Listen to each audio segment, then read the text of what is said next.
Assalamualaikum warahmatullahi wabarakatuh. Waalaikumsalam warahmatullahi wabarakatuh. Alhamdulillah, alhamdulillahirabbil alamin. Arsala rasulahu bil huda wa dinil haq liyudhhirahu 'ala dini kullih wa kafa billahi syahida. Asyhadu an la ilaha illallah wahdahu la syarikalah wa asyhadu anna Muhammadan abduhu wa rasuluh. Allahumma shalli ala Muhammad wa ala Muhammad. Amma ba'du. Teman-teman semuanya, kawan-kawan, puji syukur kita panjatkan kepada Allah atas limpah rahmat, nikmat. Kita akan melanjutkan kuliah kita Ulumul Quran, yang pada kesempatan ini kita akan mengambil tema tentang Makki dan Madani ya. Makki dan Madani. Saya kira istilah itu sudah sering kita dengarkan di beberapa pembahasan ya. Ada istilah Makki, ada istilah Madani ya. Nah, kita awali dari yang pertama, pendahuluan ya, bahwa nama-nama surat dalam Al-Quran itu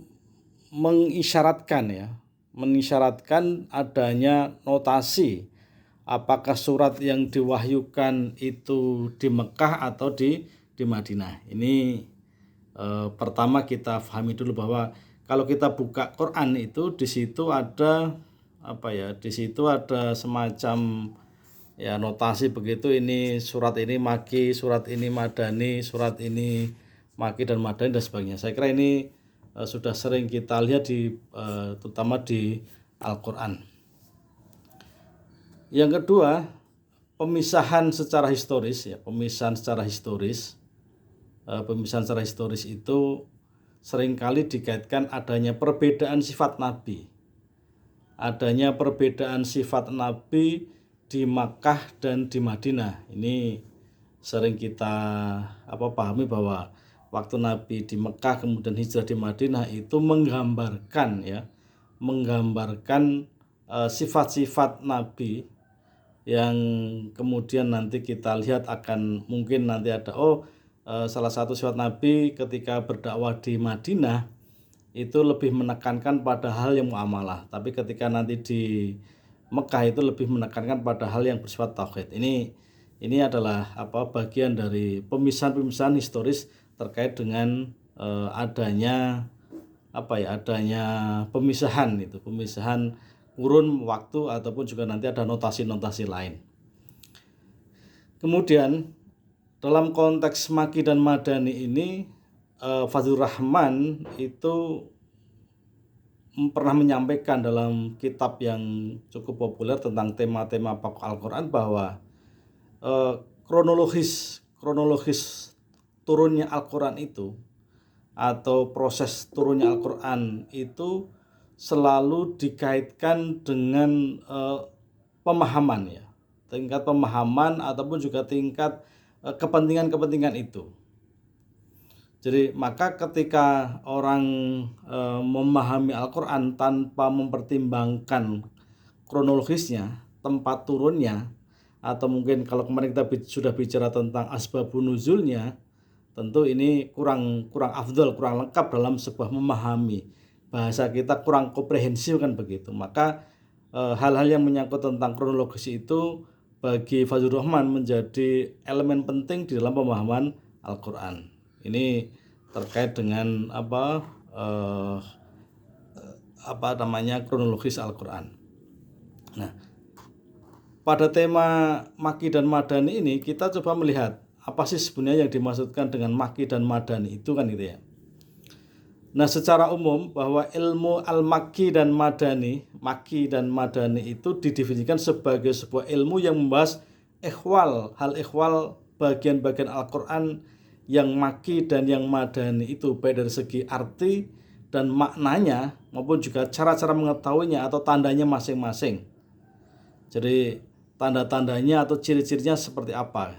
Karena tadi di awal sudah kita sampaikan bahwa kata Fazlur Rahman bahwa karena kita akan memahami Al-Quran bisa komprehensif, bisa lebih autentik itu apabila kita juga memahami kronologinya, atau mungkin kronologi itu macam-macam, bisa tempatnya di mana, kemudian ada hal yang menyertai peristiwanya apa, kemudian itu ketika Nabi berhadapan dengan siapa. Itu saya kira penting untuk bagian melengkapi pemahaman Al-Quran agar apa yang diwahyukan itu sesuai dengan yang dimaksudkan, kira-kira begitu.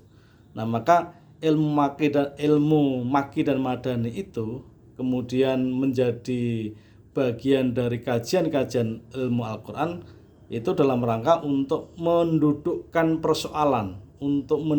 persoalan-persoalan itu, sehingga persoalan-persoalan yang menyangkut tentang maksudnya diturunkan itu dalam konteks apa, kemudian dalam hukum apa, kemudian yang nanti akan disasar siapa, lebih fokusnya, maka itu saya kira ilmu maki dan madani yang kemudian identik dengan Al-Quran diturunkan di Makkah maupun juga Al-Quran diturunkan di Madinah. Meskipun nanti pada perkembangan ilmu maki dan madani ada yang menambahkan namanya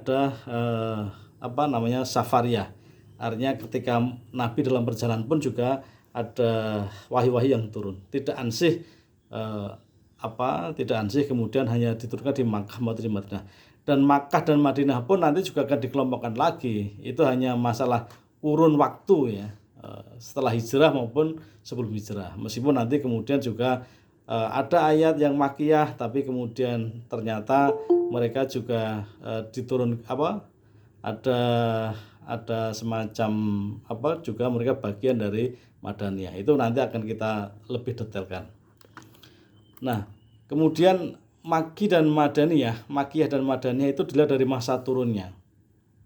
Ya, makiyah itulah ayat-ayat yang diturunkan sebelum Nabi hijrah ke Madinah, meskipun bukan turun di Mekah.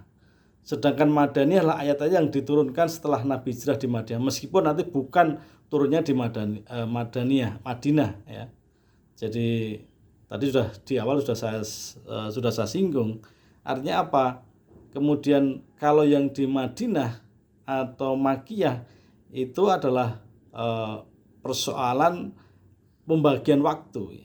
Ini pembagian waktu, maka saya sampaikan di tulisan ini adalah Makkiyah ialah ayat-ayat yang diturunkan sebelum Nabi hijrah ke Madinah meskipun bukan turun di Makkah. Begitu juga Madaniyah itu ayat yang diturunkan setelah Nabi hijrah di Madinah meskipun bukan turun di Madinah. Artinya apa?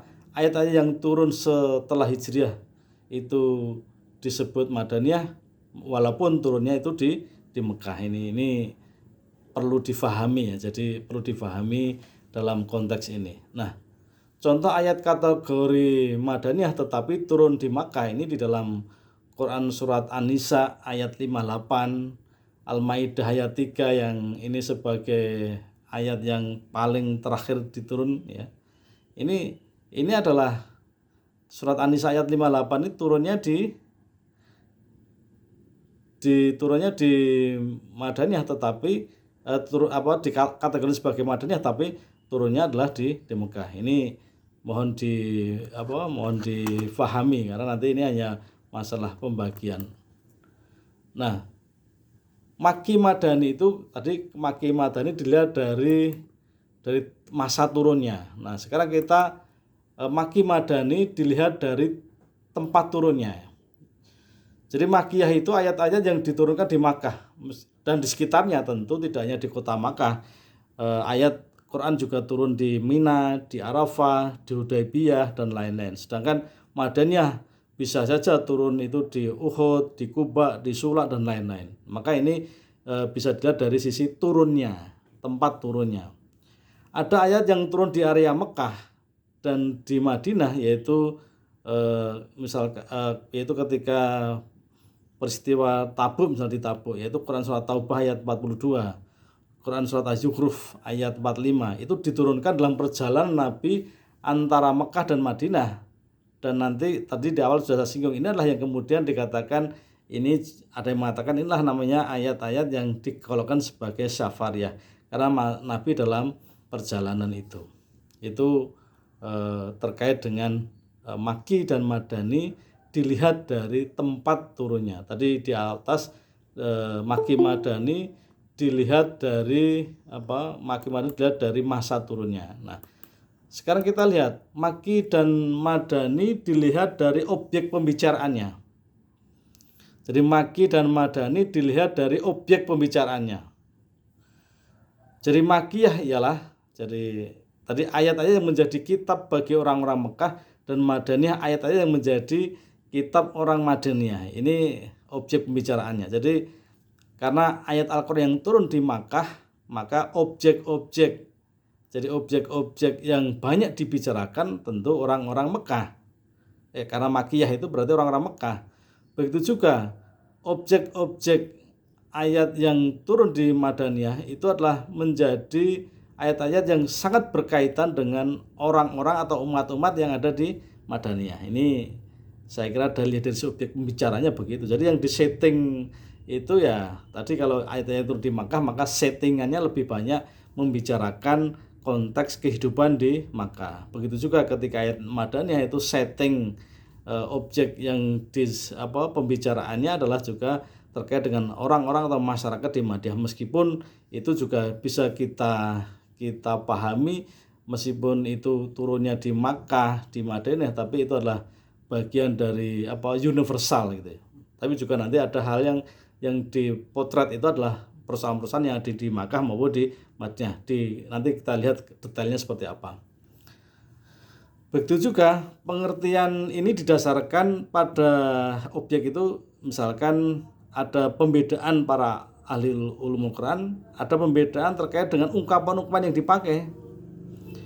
Misalkan ya ayyuhan nasu itu selalu dipakai orang-orang Mekah.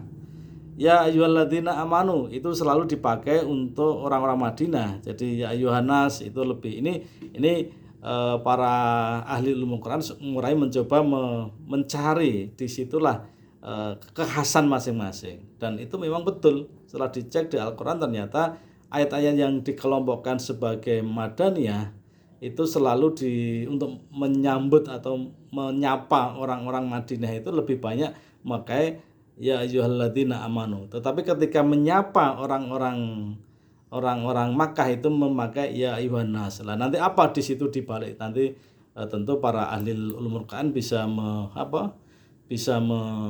melihat nanti apa sih yang melatar belakangi. Jadi misalkan ayat yang tergolong dalam di dalam kategori Mekah, misalkan ya ayyuhan nas itu selalu memakai Mekah. Kemudian ya ayyuhalladzina amanu itu selalu dipakai orang-orang Madinah. Ini hal yang saya kira penting untuk difahami. Nanti apa di balik itu tentu akan kita perdalam. Nah, sekarang Makki dan Madani dilihat dari isi ayat maupun isi surat ya. Jadi Makki Madani dilihat dari isi ayat atau surat. Jadi Makki Madani itu kalau kita perhatikan dalam kajian-kajian ulumul Quran, bahwa Makkiyah itu adalah surat atau ayat yang berisi cerita-cerita umat dan para nabi atau rasul dahulu. Ternyata setelah dikaji oleh orang-orang ahli ilmu Quran, mereka bisa menyampaikan sebuah pandangannya bahwa ayat-ayat yang dikelompokkan sebagai Makkiyah itu lebih banyak berisi tentang cerita-cerita umat masa lalu dan bagaimana perjuangan para nabi dan rasul ya. Ya ini nanti kemudian orang mengatakan surat-surat Makkiyah itu lebih banyak bicara tentang akidah, karena memang awal-awal bagaimana Islam itu disiarkan, Islam itu dikembangkan. Sedangkan Madaniyah itu adalah surat atau ayat berisi tentang hukum-hukum ya, tentang hukum-hukum. Karena Madinah sudah menjadi sebuah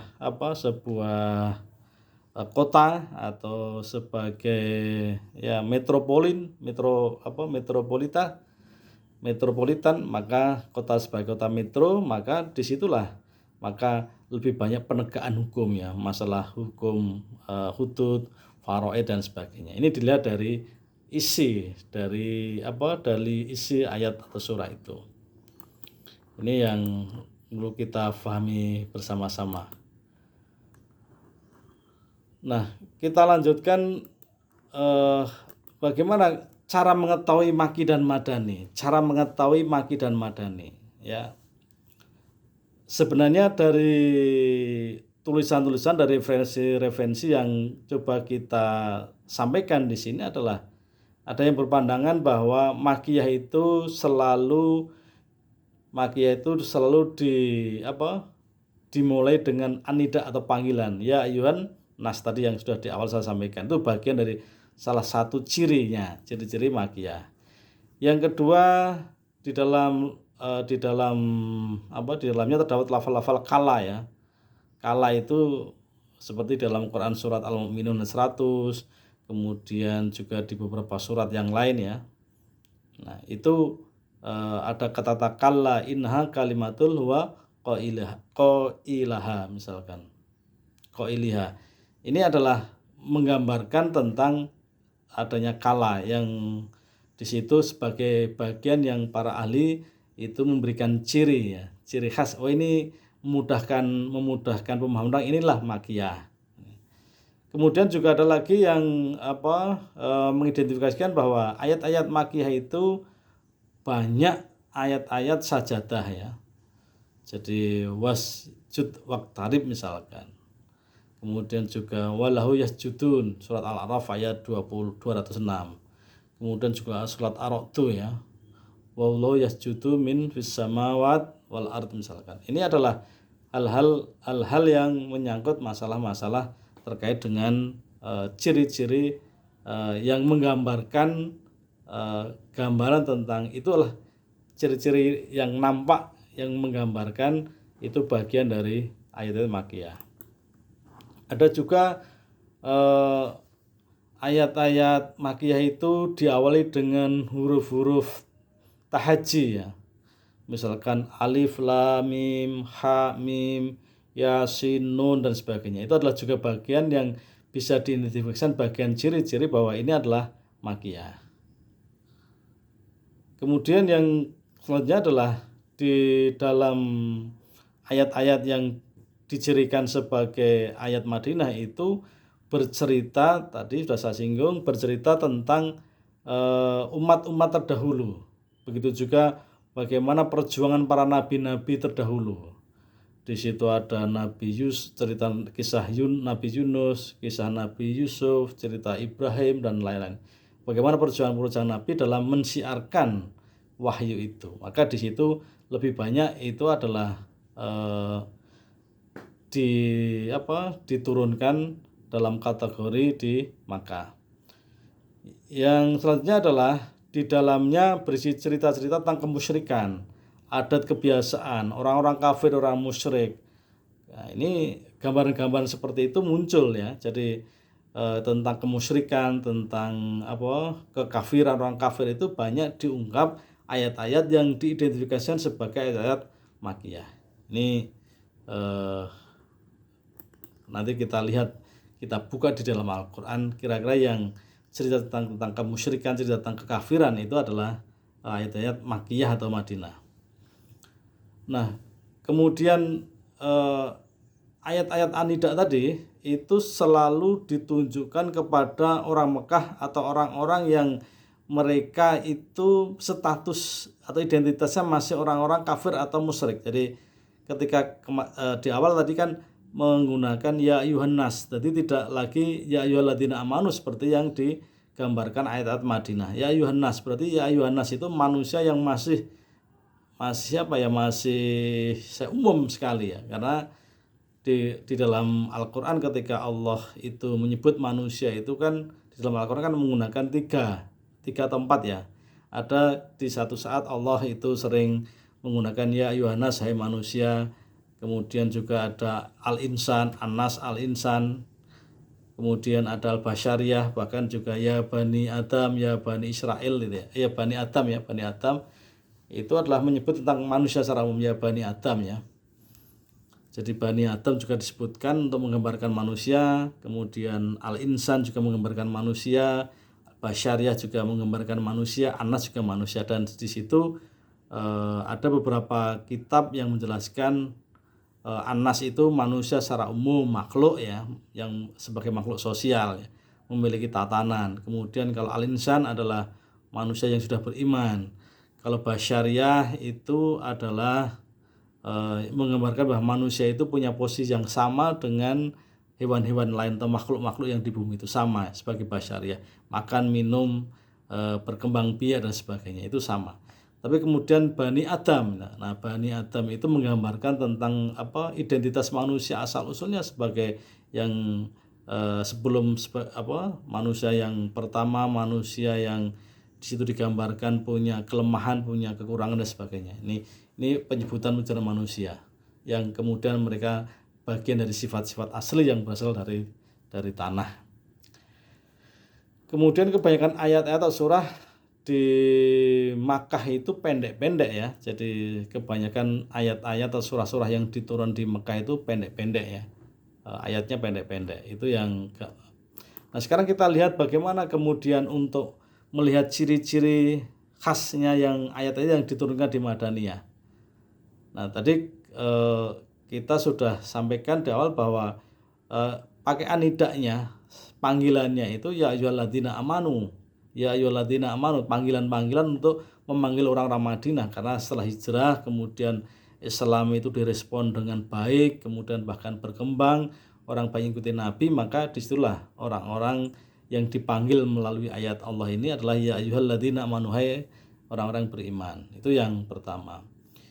Yang kedua adalah tadi sudah saya singgung bahwa ayat-ayat yang di Madaniyah itu selalu bicara terkait dengan hukum-hukum pidana ya, hukum-hukum jinayah, hukum-hukum pidana maupun juga hukum-hukum muamalah ya. Jadi hukum misalkan seperti pencurian, perampokan, zina, ini di dalam Quran surah Al-Baqarah, surat An-Nisa, Al-Maidah yang panjang-panjang itu selalu banyak bicara tentang hukum-hukum terkait dengan moralitas, tentang keputusan-keputusan yang ditetapkan oleh Allah melalui Al-Quran itu. Kemudian juga banyak di Madinah itu ayat-ayat yang bercerita tentang jihad ya, jihad fisabilillah ya. Mereka berjihad, bagaimana kemudian tuntunan ibadah, kemudian bagaimana kaitan dengan pernikahan, kemasyarakatan, kenegaraan, aktivitas dakwah itu lebih banyak juga bercerita hal-hal yang ada di dalam kategori surat-surat atau ayat-ayat yang dikelompokkan sebagai ayat atau surat Madaniyah.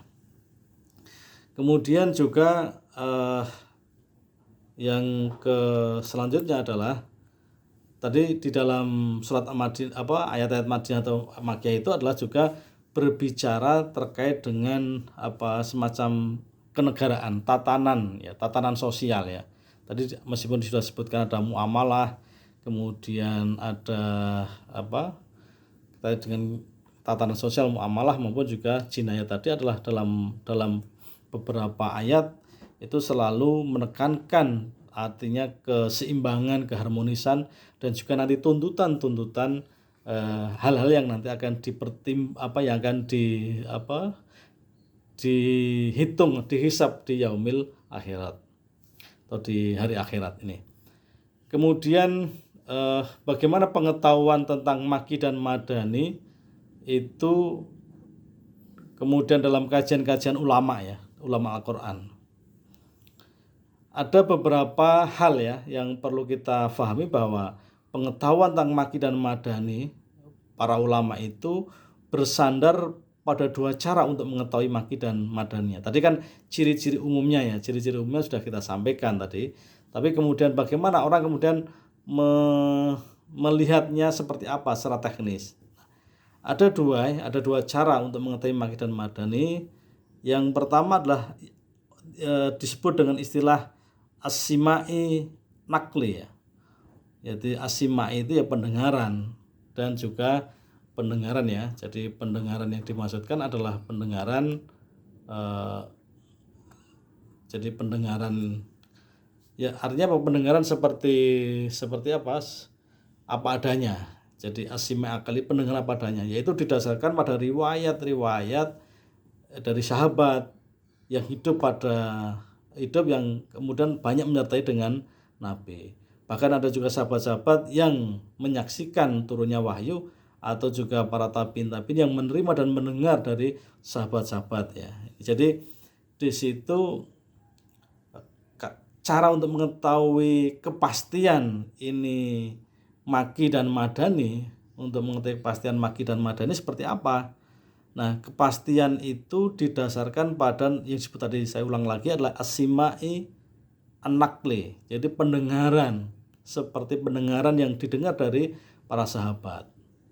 Atau juga pendengaran dari tabiin yang mereka mendengar langsung dari sahabat. Yang kalau dalam ilmu hadis ini adalah marfu penyandaran dengan secara marfu maupun juga penyandaran dengan mauquf maupun juga maktuk ya.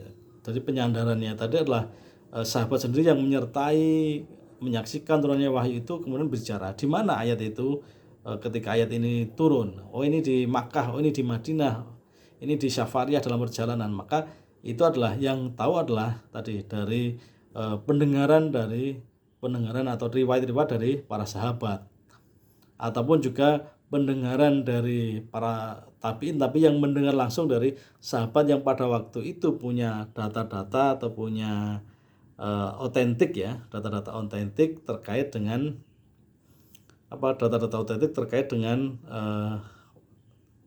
turunnya ayat itu. Yang kedua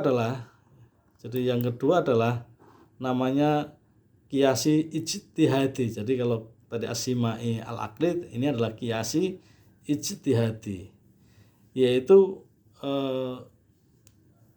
mengetahui maki madani didasarkan pada tadi ciri-ciri yang sudah kita sampaikan. Jadi apabila surat itu masuk dalam kategori maki, terdapat suatu ayat yang mengandung sifat-sifat madani atau mengandung peristiwa madani, maka dikatakan bahwa ayat-ayat itu madani. Dan apabila dalam surat madani itu terdapat suatu ciri-ciri yang mengandung sifat maki, maka ayat itu dikatakan sebagai ayat maki. Jadi karena pertimbangan kiasi ijtihadi, karena kiasi itu adalah tidak semua sahabat tentu sahabat itu tentu melihat peristiwa-peristiwa ayat itu diturunkan, karena Nabi pun juga tidak pernah bercerita semuanya, tapi juga ketika Nabi menyampaikan, karena wahyu turun itu juga ada melalui mimpi, wahyu turun itu melalui ilham dicamkan langsung ke dada Nabi. Nah, maka disinilah maka perlu ada kiasi ijtihadi untuk mengetahui apakah ayat itu maki atau ayat itu madani. Ini saya kira penting untuk difahami, karena ini bagian dari tadi kiasi ijtihadi tadi. Nah, bila tadi gambarannya adalah ketika ayat-ayat meskipun itu turun di orang tidak tahu jelas bahwa ini maki atau madani, tetapi kemudian dikembalikan. Ini ciri-cirinya kok tema-temanya atau anidak panggilannya kok seperti madani, maka kemudian mereka ini madani. Kemudian mereka memutuskan sebagai ayat yang dikelompokkan sebagai madani. Begitu juga ketika ciri-ciri tema-tema itu nidaknya itu kok seperti makiyah, maka kemudian para ahli ini kemudian menyebutnya sebagai makiyah. Meskipun juga di situ kepastian di mana turunnya itu ya juga tidak semua itu ada bukti-buktinya, tetapi hal itulah yang kemudian mereka mengambil itu. Itu sesungguhnya apa? Sesungguhnya maki dan madani seperti awal adalah dalam rangka untuk membantu memahami kandungan-kandungan makna-makna yang autentik, yang ori dari Al-Quran itu. Nah sekarang yang terakhir ya, ini macam-macam surah Makkiyah dan Madaniyah. Jadi ini sudah bicara tentang surah ya. Para ulama berbeda pendapat dalam menetapkan jumlah surat Makkiyah dan Madaniyah. Sebagian ulama mengatakan bahwa surah Makkiyah itu ada 94 surah.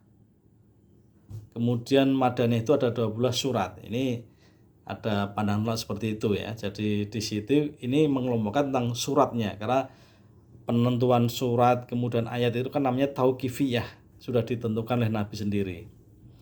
Nah kemudian ada sebagian lain yang mengatakan bahwa yang Makkiyah itu ada 84 surat.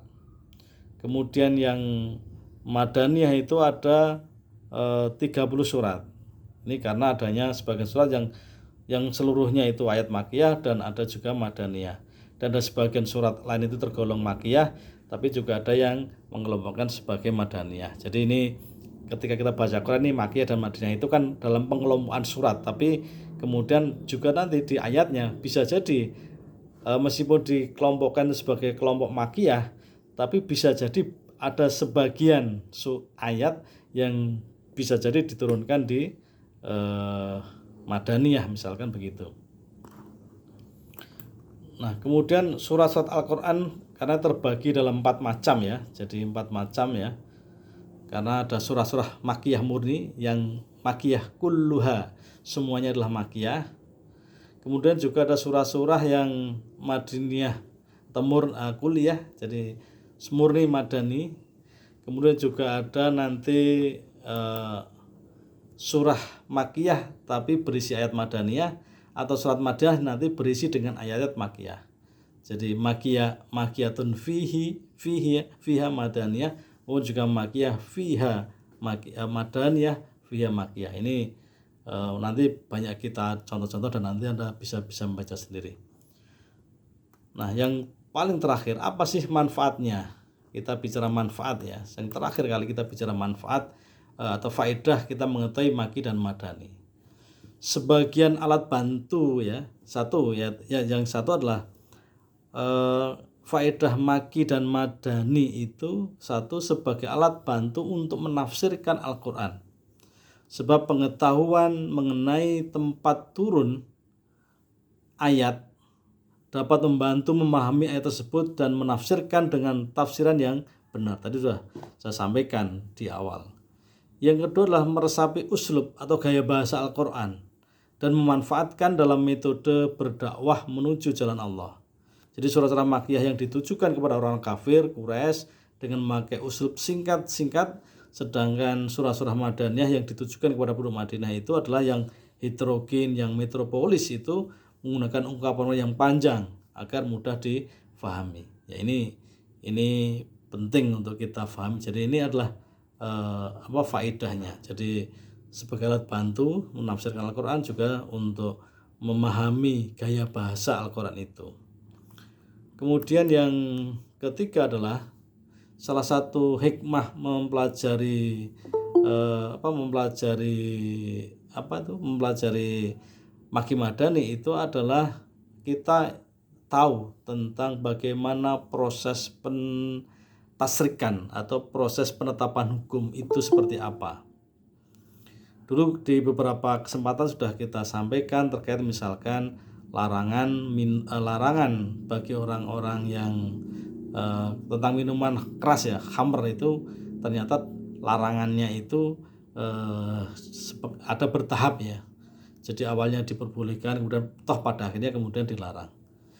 Yang keempat atau yang terakhir adalah salah satu tujuan atau faedah kita mempelajari Makki Madani adalah untuk mengetahui bagaimana sejarah hidup Nabi melalui ayat Al-Quran. Sebab turunnya wahyu kepada Rasul itu sejalan dengan dakwah yang dilakukan oleh Nabi. Jadi prosesnya panjang. Karena ayat ini turun berangsur-angsur dalam kurun waktu kira-kira 22 tahun atau 20 tahun, 23 tahun ya, meskipun sering dikatakan 22 tahun 22 hari ya, 2 bulan 22 hari ya. Ini ada yang memudahkan, tapi persisnya berapa ini masih menjadi pro dan kontratnya. Kepastian itu hanya kira-kira saja. Saya kira itu kawan-kawan semuanya, terima kasih apa yang telah saya sampaikan. Mudah-mudahan nanti ada pertanyaan bisa kita